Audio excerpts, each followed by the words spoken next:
Hey guys, welcome to another video on my YouTube channel review with Pritam. और आज का video है football review और एक इस साल का और एक रिव्यू, एक टीम फुटबॉल टीम को लेके जो रिव्यू मैं कर रहा हूं। तो आज का रिव्यू है बार्सिलोना फुटबॉल टीम को लेके, एफसी बार्सिलोना। सो चलिए पहले एकदम से चले जाते हैं एकदम शुरुआत में, जब सीजन शुरू होने के पहले जब एक अंदर में पॉलिटिकल एक चेंजेस हुआ था। बार्सिलोना का बोर्ड मेंबर्स में चेंजेस आए, उनके प्रेसिडेंट जो थे उन्होंने रिजाइन कर दिया और नए प्रेसिडेंट आए, और जो कि ये प्रॉमिस करते हुए आए थे कि मैं इस क्लब का प्रेसिडेंट बनूंगा और लियो मेसी को सर्कल करके एक ऐसा टीम बनाऊंगा जो फिर से चैंपियंस लीग फाइट करने के लिए रेडी हो जाए। बार्सिलोना फैंस और वर्ल्ड फुटबॉल भी रेडी था कि क्या होने वाला ये देखने के लिए, बिकॉज उसके पहले सीजन बार्सिलोना इतना इकोनॉमिकली और फिनेंशियली, तो ऑब्वियसली इकोनॉमिकली फिनेंशियली और अंदर से ही इतना वो सिचुएशन खराब हो चुका था बार्सिलोना का कि लास्ट सीजन पे लियोनेल मेसी ने ऑफिशियल ट्रांसफर रिक्वेस्ट भी दे दिया था, प्रेस कॉन्फ्रेंस भी, उन्होंने इंटरव्यू भी दिया था। तो एक सिचुएशन ऐसा बन चुका था कि सबको समझ में आ रहा था कि बार्सिलोना क्लब थोड़ा अंदर कुछ तूफान चल रहा है, सब कुछ ठीक नहीं है एक फुटबॉल क्लब के लिए। और फुटबॉल प्लेयर्स फुटबॉल पे ज्यादा कंसंट्रेट करें कि लियोनेल मेसी जाने वाले हैं, इसमें ज्यादा कंसंट्रेट करें। बट समहाउ सिचुएशन थोड़ा बदला, लियो मेसी रुक गए थे, फिर लियो मेसी टॉप स्कोरर बने और थोड़ा पॉजिटिव वाइब बार्सिलोना में आया और ये सीजन पॉजिटिवली चालू होने ही वाला था। And then the shock of the century, I think the shock of the century. Football history में ट्रांसफर्स में इतने बड़े बड़े शॉकिंग इंसिडेंट्स आए हैं, शॉकिंग इंसिडेंट्स घटे हैं, शॉकिंग ट्रांसफर घटे हैं, लेकिन शायद ही इससे बड़ा कुछ घटा था जब अचानक से हम लोग को सबको मालूम पड़ा कि Barcelona will not be able to retain Leo Messi because of their financial situation. Can you imagine that? Barcelona का सबसे चाहिदा प्लेयर, बार्सिलोना का खुद का प्रोडक्ट और वर्ल्ड के सबसे जाने, सबसे famous, one of the greatest ever, आप लोग गोट भी बोल सकते हैं, द ग्रेटेस्ट एवर जो कि खेल चुके हैं कुछ भी, but one of the greatest player Lionel Messi को बार्सिलोना ना रख पाया क्योंकि बार्सिलोना के पास फिनेंशियल कंडीशन उतना अच्छा नहीं था। उनके जो वेजेस थे, लियोनेल मेसी के जो वेजेस थे, वो बार्सिलोना को छोड़ना था ताकि वो फिनेंशियल जो रूल्स एंड रेगुलेशंस हैं स्पेनिश ला लीगा का, उसके वो लोग उस रूल्स को किसी भी तरह ऊपर ना चले जाए। उनको मेंटेन करते हुए अगर चलना है तो बार्सिलोना को लियो मेसी को छोड़ना पड़ा। आई डोंट नो कि इसके अंदर क्या था, इसके मतलब बैकग्राउंड में क्या चल रहा था, क्या सच में ऐसा सिचुएशन था या लियो मेसी छोड़ना चाह रहे थे या फिर नए बोर्ड्स नहीं चाह रहे थे मेसी को। आई डोंट नो कि लियो मेसी को कोई ना चाहे, ऐसा हो भी सकता है, बट कुछ भी हो सकता है फुटबॉल सीजन में, एक फुटबॉल क्लब में। तो जब ये सिचुएशन बना, पूरा वर्ल्ड फुटबॉल एक शॉक में आ गया था। बार्सिलोना के जर्सी में लियो मेसी और नहीं खेलेंगे, ये डिक्लेयर हो चुका था। लियो मेसी पीएसजी चले गए फ्री ट्रांसफर पे और बार्सिलोना को बोला जा सकता है कि Barcelona was playing football without their soul. हाँ, बार्सिलोना ने शुरुआत बहुत बढ़िया किया था, लेकिन उसके पहले और भी कुछ डिजास्टर्स हो चुके थे। उसके पहला सीजन एथलेटिको मैड्रिड चला गया था सुआरेस और बहुत बुरी तरीके से उनको निकाला गया था। लास्ट सीजन में, मतलब ये सीजन, मेसी गए, ग्रीजमान गए और उसके बाद लोन पे कोटिनो भी गए। सो बार्सिलोना ने शुरुआत उतना खराब नहीं किया था कोमन के अंडर में।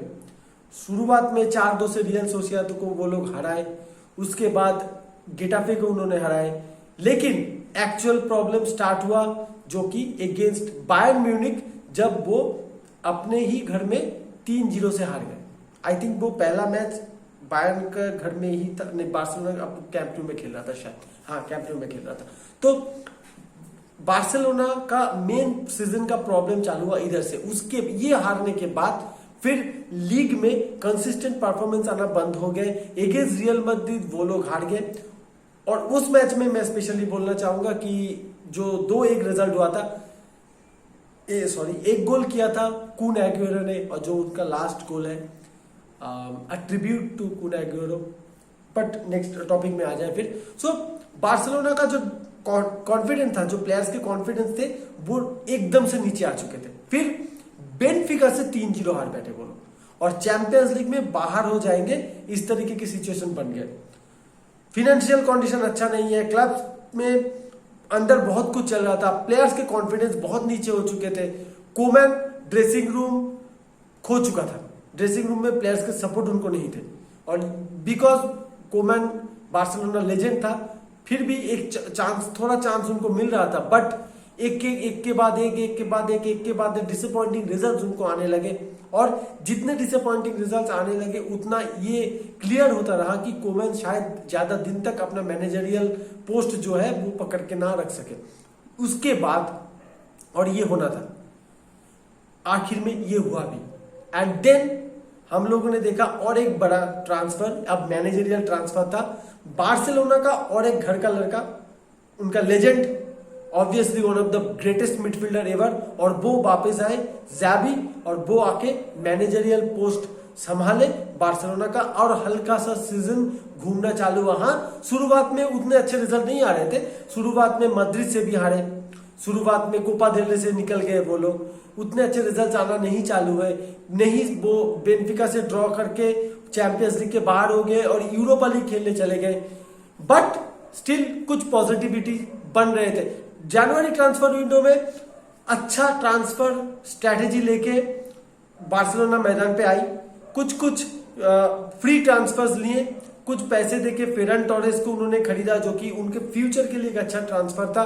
ओबेमायांग को वो लोग लाए, लोन पे अदमा ट्राओले लाए, मिडफील्डर ऑलरेडी उनके पास पेद्री, गावी, इस तरीके के प्लेयर्स उनके पास थे, तो उनके ऊपर डिपेंड करके बार्सिलोना सडनली रिजल्ट लाना स्टार्ट किया था।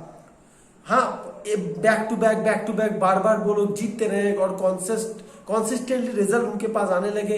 रियल मैड्रिड को बर्नाब्यू में जाके उन्होंने 4-0 से हराया, एथलेटिको मैड्रिड को उन्होंने शायद 4-1 से हराया था। तो बैक टू बैक बड़े बड़े रिजल्ट आने लगे, जो टीम के कॉन्फिडेंस के लिए बहुत इंपॉर्टेंट था।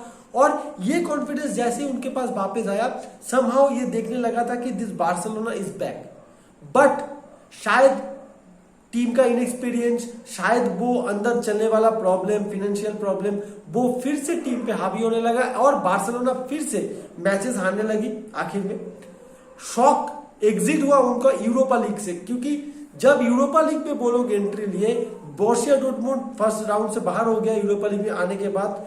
फिर बार्सिलोना, मैंने ये सोचा था कि बार्सिलोना शायद यूरोपा लीग के लिए फेवरेट है, लेकिन फ्रैंकफर्ट के पास वो लोग शॉकिंगली हार गए सेकेंड लेग, और हारने के बाद उनका भी वहां से भी, तो बार्सिलोना का एक सीजन गया विदाउट एनी ट्रॉफी।